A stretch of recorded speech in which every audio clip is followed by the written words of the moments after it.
What is going on? I'm Anon Moose, also known as zmoT over there in that creator boost and in your hearts and on your archipelago and all the rest of the things. Jumping into warships, talking a little bit quick because I'm a little bit late. This is the exact same base you saw yesterday. You see I haven't attacked in over a day, but when I did attack, things went fairly gosh darn well. Picking up straight wins at the 6 engine room level. So I have not jumped to 7 yet. I will be doing that, but first I wanted to cover the optimal path to jump into 7. Been talking to a bunch of you, looking at replays, watching things, getting my feet under me, and heavies are off screen over that way. We are not even going to bring them on screen because we don't give a crap about them. They are too expensive behind brick. Also, don't care about laser rangers. They're fun as a main troop, but as a secondary troop, not all that great, which leaves Bombadiers. Bombadiers are the optimal troop for doing split hits, so we're going to be getting Bombadiers. Next up, we're also trying to figure out, we're going to skip that Sky Shield. That has not done anything good yet. Probably come back for it at some point, but there are other things that are better. So we're going to go into this choice node, which is where those Bombadiers are going to come in handy. And then I was initially drawn upwards by that beautiful, beautiful troop health. But if we look at it a little bit closer, tanks suck. Tanks are just bad. So we are going to go this bottom road, get into those mortars. Mortars are better than tanks 9 days out of 10. On warships anyways. And then we're going to get into the node that everyone is concerned about or worried about, or I'll talk about that in a second. So I was very tempted to unlock, and by the way, you need exactly 235 keys to get both Bombadiers and the engine room and the Bombardier boost, but I am not going to do that quite yet. So this choice node right here, if you click on the eye, you'll notice a remote defib says that it is level 1. It says that it only revives 6 troops. That is not the case. It does revive 21. That is just a visual glitch. Initially, we thought it was a tech tree glitch, but no, it's a visual glitch. So it will revive 21 spaces. Tiny Shock is the one for me, though. Tiny Shock, I have seen some ridiculous hits. I will show you some ridiculous hits of my own in the next little bit. Not in this video, that'll have to be tomorrow. Remote hack just gets too expensive too fast. So that's the downside of remote hack. Tiny Shock is 30 seconds long. It's basically a remote hack. Like, you're just removing that defense from any sort of concerns. So hopefully that helps you on your path through 7. Heavies would be ideal, and people will probably go back for heavies, me included, but brick is just so expensive in front. You're looking at, what is that? Exactly, brain fart. Exactly 70 keys to get heavies. That is expensive. Heavies are ridiculously expensive, and yes, you do get artillery behind them. And artillery maxed out with barrage is good. You can leave an engine room and BART it out, but we're going to leave the engine room for the Bombadiers. So that is my plans.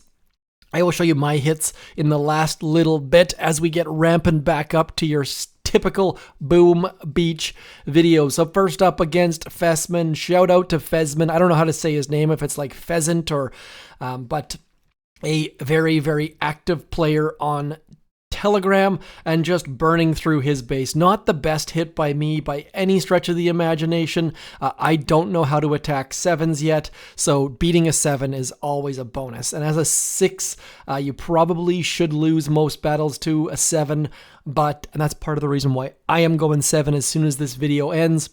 But as you saw there, Fesman did fizzle, which is unusual because I only have that 100% building damage, so probably trying something different. Always tend to catch people at their worst. And French player Le Sorel, I don't know how to say that, same sort of thing. They fizzled. I can't even show you how fast my times were. I wish it did tell you, but the fact that counting, I think I got like a 244 or something like that. I didn't on 4x mode, just using this right ramp to the best of our advantage, and then just getting Rudy to just pound through buildings. Lots and lots of goodness there. And then just playing up against YouTubers. Like I play Cigar so often, and then getting a little bit lucky on this, like winning with a 229. That is so lucky, and that is why I am using an unusual base, because everyone knows how to hit these same bases. Like, it is just a matter of sending your split so that some of the troops go to the right, watching those sides and trying not to lose many troops. I think Rudy, so Rudy, notice how Rudy just stopped there. If you haven't seen, I'm going to start that hit over again, because that is important details in case you guys haven't seen a hot pot yet. In case you're like underneath a rock, or maybe you're down in gold.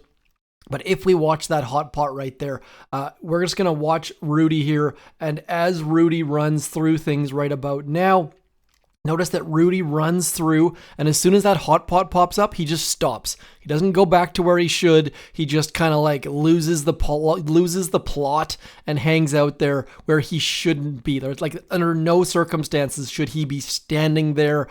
He doesn't have any of his wingmen left, and so it's just super vulnerable. And then as soon as he comes out of that smoke again, he's gonna die because he's gonna get shot down right about there. So not ideal by me.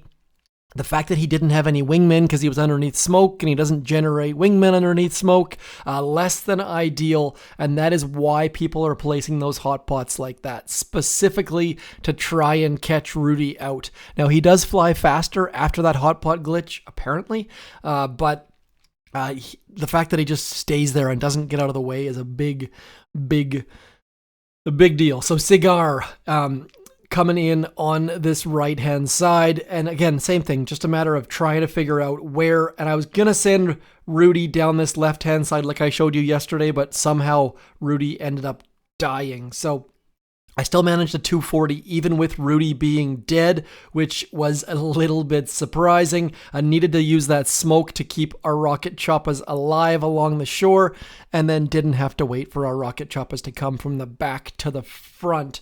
Now, one other quick note. The leaderboard here is still cruddy. You still have to scroll all the way up, and hunting for bases is a complete and utter pain, and that's why it's important to be in a good task force. This task force does not have a lot of warship players in it, but my other task force is, and that way you can jump into the task force or your friends list or whatever the heck it might be, just to try to... I didn't realize that Martini was on my friends list. One of those people who... All of my friends lists are from Squad Busters. I am not one to typically accept friend requests, but Squad Busters, very helpful. So I don't think I've ever clicked the friends list in Boom Beach, so I don't recognize half of these names or even 90% of these names. So if one of these is you, please do let me know, because I accepted from Warships and I don't even use that feature in Boom Beach at all. Quick note though, that leaderboard being a problem has been raised with Supercell. We are harassing them daily about bugs and feature ideas, and they don't listen to us too much, but do know that we are pestering them, trying to get those issues resolved as I catch up on my supply chests. All of my Boom Beach time has been at a minimum of late, so just trying to keep those supply chest intel numbers coming in. And now I'm going to go ahead and do some attacks off screen at my leisure, because I just don't have enough confidence. You know what? Should I do one? No, I'm not. I'm going to leave it right there. We're going to leave that there. Short video today. We'll try to do a much longer one on Friday for all of the things Boom. So just getting my feet back under me. Anyways, do go watch yesterday's video. Otherwise, keep booming those beaches. Keep sending those questions and comments and all the rest. And I will let you know how 7 goes and which base I choose tomorrow. So don't forget to like, share, and subscribe and all that stuff. Anyways, I am zmoT. Thank you for coming in, spending some time with me. I'll talk to you soon. Thanks for coming in. Peace.